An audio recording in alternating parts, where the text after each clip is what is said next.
I think one thing that the Catholic Church has repeatedly told us about the Fathers is that they have a unique charism. Okay. That there was actually a kind of grace that was given the Father and the Fathers in those first centuries to make sure that we basically got off on the right foot. Right. And that, I mean, it's not guaranteed. I mean, if you just look at the historical life of the church and you study those earliest centuries, it's clear there's plenty of people who can read the scripture in boneheaded ways. The Gnostics are the chief amongst them, right? And you can go through lists, the Marcionites and the Donatists and you get group after group after group who failed to read the Arians, scripture rightly. And so that God, because he promised that he was going to be faithful to his church and that he would remain with them to the end of the age, one of the ways he does that is by making sure that the church, his bridal church, had the kind of pastors necessary to care for that church. Right. Because when it's go ye therefore to all the nations, teaching them, right? The teaching is also part of it. It's not just baptizing, but there's the teaching dimension. And the fathers are this great gift for us. And then there are a few exceptions, someone like Jerome or Origen, who might be exceptions to this, but almost all of them are bishops. Yeah. And so their meditation on Scripture is primarily given in preaching. It's one of the things that Pope Benedict points us to is that actually the proper place for the interpretation of the Scripture is not, a lectern in a classroom, but is a pulpit in a church. Right. And that's the home for the interpretation of Scripture. And that's where the fathers interpreted. They interpreted in this liturgical context. They're interpreting the Scriptures just before the consecration of the Eucharist. They're interpreting it before their flock. Many times with a catechetical end in mind, people who are coming into the church, and they're introducing them to the mysteries of the faith, to salvation history, to the creed, the life of prayer of the Christian life. And so I think they also tell us what's the goal of the interpretation of Scripture. Not only do they have this particular charism to protect us from heresy and to teach the truth for us. We are in the 1700th anniversary of Nicaea this year. Right. I think I just heard that Pope Leo, one of his first apostolic visits outside of Italy, is going to be going to Nicaea and Turkey for the 1700th anniversary. I think it's basically a rock right now. I don't think there's anything there, but they can go. And the site of two ecumenical councils, the first and second Nicaea. But to give us that, but they also then, I think, they create a kind of norm. There's something normative about the fathers. So it's not just their conclusions about Scripture that I think those are normative. Right. One of the things that the church teaches is one of the ways that we have something infallible is if all the fathers are unanimous on teaching something, it is then infallible. Right. Because that means the fathers can't err. If all the fathers are in agreement, that's infallible. Let me just jump in on that too, because when I was listening to the announcement of Pope Leo XIV's election, and I heard, was it the Camerlengo or whatever, say, nomen imposuit, he has imposed upon himself the name, Leo XIV. And I mean, of course, everybody thinks of Leo XIII. And most people think Rerum Novarum, but I immediately think Providentissimus Deus.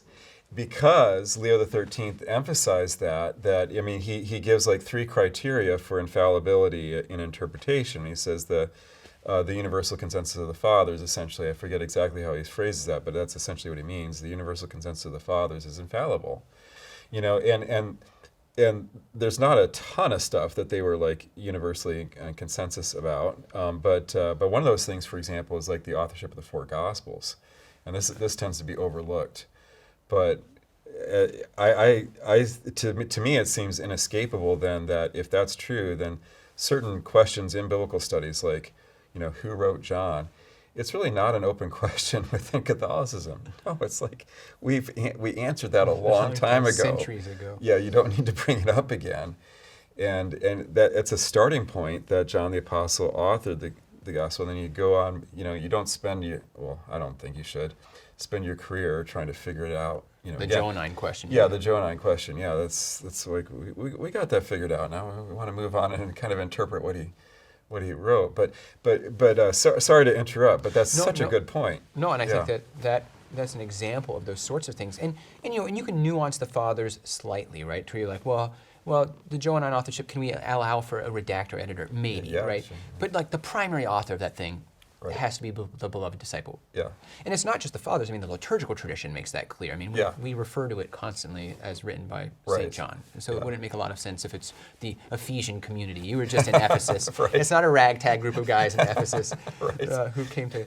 Also, you've been part of committees. There's no way that any Oh, committee no. produced anything of that No. genius. No. That's so true. Yeah. It's like Yeah, I heard it remarked that the only good thing a committee has ever produced in human history is the King James version of the Bible, which is Yeah, my own personal view is that, Satan came up with committees. Committees are of the devil. They're from hell, and that hell is a committee of the whole in more than one sense.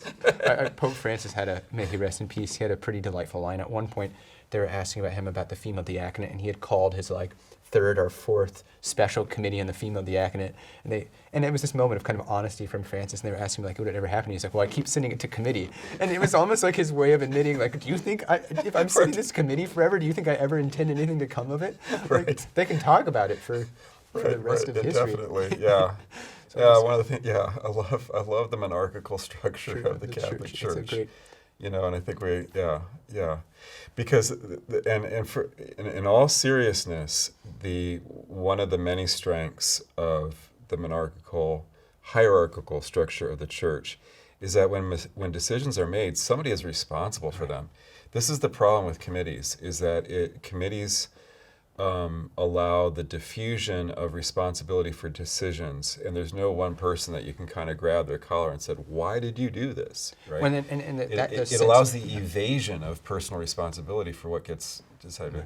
There's consultation has a purpose, right? Yeah, Jesus had a committee of apostles, Right. that he worked Yeah. with, right, in his way. But I think when the decision alone, I think Jesus had this wisdom that Jesus instituted a college of bishops, but he also instituted a pope, right? And so I think when you get both of those, that there's the College of Bishops. But the thing about the College of Bishops is they're not primarily functioning as a college. One of the things that Second Vatican Council tells us is that each and every bishop is actually the vicar of Christ in his respective diocese, that he acts as Christ. Yeah. And Ignatius of Antioch is saying this in the early 2nd century, right? Yeah, that where absolutely, the bishop is, there is 100%. Christ, right? Yeah.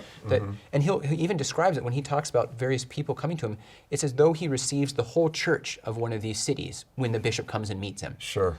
Right? Yeah. That he effectively has met the church of Ephesus if the bishop of Ephesus comes to him. Absolutely. Right? And I still think there's that notion that Corporation soul, I think the other thing, so the fathers, they give us the teachings, we know certain things because they're unanimous, but I also think they show us a way of reading the scripture. It's liturgical. I think it has a deep pastoral import. It also shows us there's no way of reading scripture that doesn't involve in some way, whatever you want to call it, typological, allegorical, figurative readings of scripture. Right. The Old Testament is a Christian book. Right. I mean, this is a foundational, I think, conviction the fathers tell us, is we cannot do something called this the Hebrew Scriptures, the Hebrew Bible. That's not permissible. It's the Old Testament. It's a Christian book. We read it rightly. It's prophetic of Jesus and of the church and of the life of the church. Right. We're not trying to be supersessionist. We're not trying to be anti-Semitic. Right. I've learned, like I said earlier in my autobiography, I've learned an immense amount from people who continue to be observant Jews and who are reading the Bible as Jews. And I continue to do so. But I think understanding the fullness of understanding what that book is, the Father's point is that no, it has to be read within the Christian life. I also think it's just fruitful for Catholics when they look back to the Fathers to realize that what we have now is just always been there. There's a kind of, now that's apologetic, but I also think it's spiritually edifying. I love teaching the Didache or St. Ignatius of Antioch, because when we read St. Ignatius of Antioch, he just sounds Catholic. Right. Right? He's clearly got real presence in the Eucharist. Right. There's almsgiving and care for the poor. There's the need for a monarchical bishop. Right. There's that you have to be united to your bishop. You have to be united with each other. The Church of Rome has primacy. Right. I mean, the Catholic picture, I mean, yes, it's in seed form, but the Catholic faith is there in Ignatius already. And I think you've heard me give my conversion story, and so I think you probably remember that Ignatius of Antioch was kind of the critical element for me, turning point, and everything you just said. That was evident as a non-Catholic, as a complete Calvinist formation, and picking up Ignatius of Antioch and reading him. What you just said was so evident. I'm reading this guy, I'm like, gosh, this guy is so Catholic. He thinks like a Catholic. I knew enough about how Calvinists think, and I knew enough about how Catholics think to read this guy. And even though it's, it's first century, well, very early second, all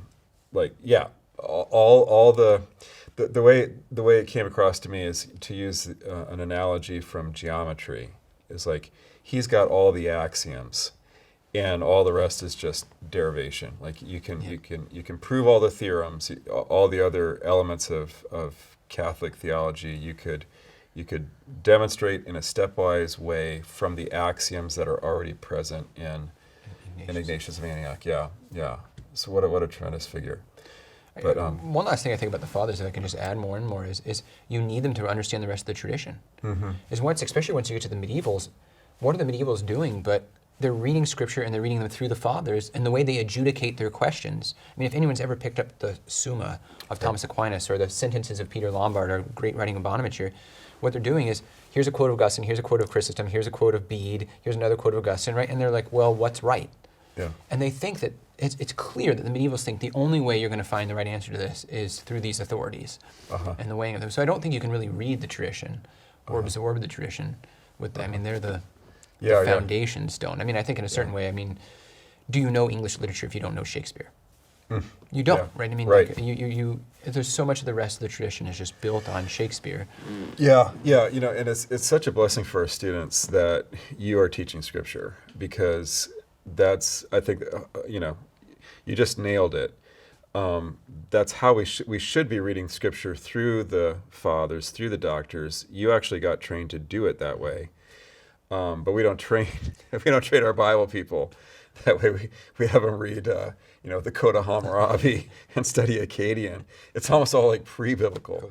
If you liked this content, please like and subscribe to the St. Paul Center channel. It really helps us to advance the cause and get the message out.